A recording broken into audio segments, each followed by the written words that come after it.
Social Security is about as hot a topic as exists in financial advisor land. Why? Well, let's see. Almost everybody gets it. It's confusing as to how it works. There's lots of different rules. And let's be honest, nobody at the Social Security office is doing a great job of educating people on their options. Sorry if you work at the Social Security office, but you know.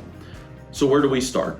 Well, first, there's no boilerplate answer on when you should take it, okay? It's not the same for everybody. It's different for every person based on their situation.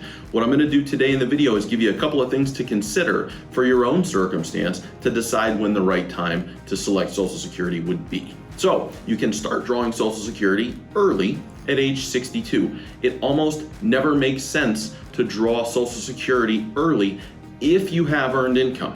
And the reason is, if you're still working and you start taking Social Security, they will penalize your Social Security if you earn over a certain threshold, and it's pretty low. I have a video about that. If you're not familiar, go to the page, check it out. You'll be able to learn all about it. So, probably don't want to take it early if you're still working because of the penalty. Once you reach full retirement age, 66, 67 years old for most people, depending upon how old you are right now, you can have earned income and your Social Security might be taxed, but they won't take it away. They're not going to claw back a portion through a penalty. So at that point, you probably want to consider your monthly budget. How much is coming in? What's going out?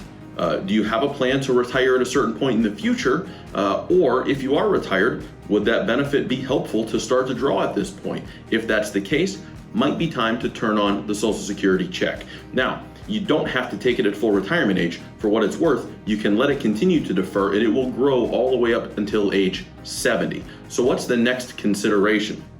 We talked about taking it early. We talked about taking it at full retirement age. What if you wanted to wait? When would it make sense to do that? Well, you need to think about your own longevity, right? What's that look like? Are you healthy? Does everybody in the family live a good long time? If everybody in your family lives well into their 90s, if Aunt Gert lived to be 104 years old, if you're healthy and feeling good, it might not make sense to take it even at full retirement age. It might make sense to continue to defer and let that benefit grow and get closer to age 70 to your maximum benefit before you would start to receive it.